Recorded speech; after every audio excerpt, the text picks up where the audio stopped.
The Curious Case of Emma Dreadmore. In the small town of Rosabelle, where the scent of fresh baked pies drifted over white picket fences, and even squirrels seemed polite, lived a woman named Emma Dreadmore. Emma was not an adventurer, nor was she someone you'd find in the thick of a crowd. She was, however, an expert in the art of being terribly afraid, and coincidentally, she had a heart as big as her fears. Emma's fear list was substantial, laminated and tucked safely into her handbag.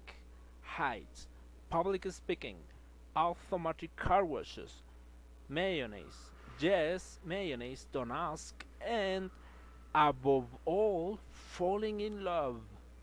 Love, she'd been told, was a slippery slope to heartbreak, and heartbreak was something she'd rather avoid, like public Wi-Fi or unlicensed roller coasters. Despite her worries, Emma's heart had a habit of fluttering over things.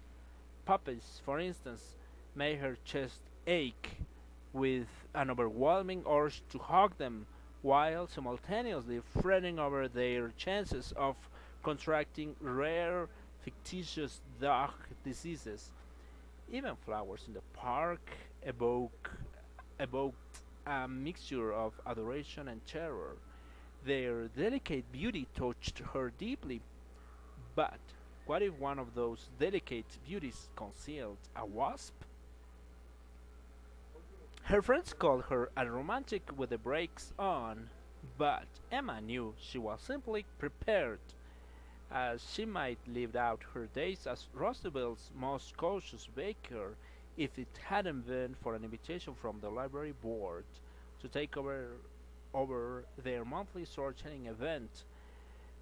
When the email arrived, Emma's heart began its usual somersault routine. Speaking in public was on the list, but so was reading, and Emma loved reading almost as almost as much as she feared a microphone. After a lengthy pep talk to herself and a call to her therapist, who assured her that breathing exercises were indeed worth her while, she agreed to fill in. The day of the event arrived, and Emma stood behind the podium with all the confidence of a leaf in a strong wind. Her audience consisted of exactly 6 small children and Mrs. Fribble, an octogenarian who misplaced her reading glasses but enjoyed any excuse to attend a community event. As Emma opened her book and began to read aloud the tale of Barnaby the Brave, she felt the icy grip of anxiety begin to loosen just a little.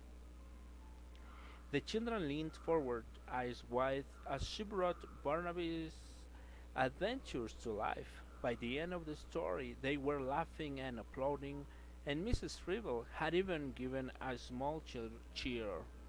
For the first time, Emma felt not just relieved, but happy. So happy, in fact, that she forgot all about her fear until the door opened and he walked in.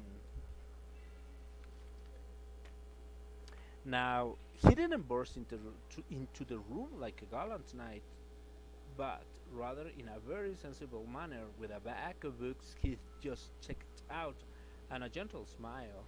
His name was Max, a recent newcomer to Rosabelle, who had a knack for remembering everyone's names and wore woolen scarves like an art form. Think knee-length Doctor Who style. And while Max did not know it, he had just become the single most terrifying thing in Emma's Dreadmore's world. He looked directly at her, and she felt her stomach lurch in a way that suggested both love and gastrointestinal distress. She managed a wobbly smile, and he waved before settling into a seat. What she didn't know was that Max had been hearing about Emma Dreadmore for weeks. How she was one of the Roosevelt's finest bakers, how she single handedly hosted last year's pie eating contests when the original host got the flu, and how she was as sweet as a lemon merengue but as elusive as a butterfly. Max had always admired women who carried themselves with grace and humor, so naturally he felt himself drawn to Emma. But what he couldn't anticipate was the lengths she would go to avoid him. Over the next few weeks, Max became something of a regular at the library storytelling hour, and while the children and Mrs. Fribble welcomed him warmly, Emma's reactions were a bit mixed. She would hurry through the stories, half worried if she mispronounced a word, and half panicked that Max would make eye contact with her again. To make matters worse, he began visiting her bakery, greeting her with a warm "Hello, Emma" that made her brain fizzle like champagne bubbles. The bakery became a minefield. Max will order a Danish, Emma will flush, accidentally give him a scone instead, apologize profusely, and then offer him a free cookie. This dance continued until Mrs. Fribble, sensing the palpable tension, more like sensing an opportunity for matchmaking, invited Max to a potluck she happened to know Emma was catering. Emma arrived at the potluck clutching a massive tray of brownies and fervently hoping she could drop them off and vanish. But as fate would have it, Max arrived at the exact moment she was unloading them. "Need a hand?" he asked, picking up the tray before she could refuse. Their eyes met, and Emma felt that now familiar cocktail of terror and affection bubble up inside her. Before she could stop herself, she blurted, "I have a list." Max blinked, clearly puzzled. "A list?" "A fear list," she clarified, already cringing. It's sort of a long, very long, and public speaking was on it. But I took a chance, and here I am." She was rambling, but something about his smile made it bearable. He chuckled. "Well, I don't have a list, but I've got a fair amount of fears myself, like dancing in public." Emma smiled. "Dancing?" It wasn't a fearful laugh, but an empathetic one. "Terrifying," he nodded solemnly, grinning, "but I've been working on it." Emma stared at him, her heart pounding. She took a deep breath, remembering her therapist's advice. "Embrace your fears, one small step at a time." So she whispered, "Would you maybe like to have coffee sometime?"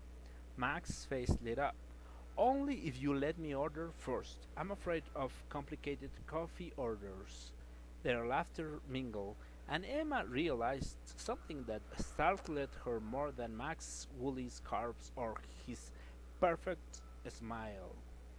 Love, in all its scary, unpredictable splendor, had somehow crept into her heart without her permission, and maybe, just maybe, that was okay.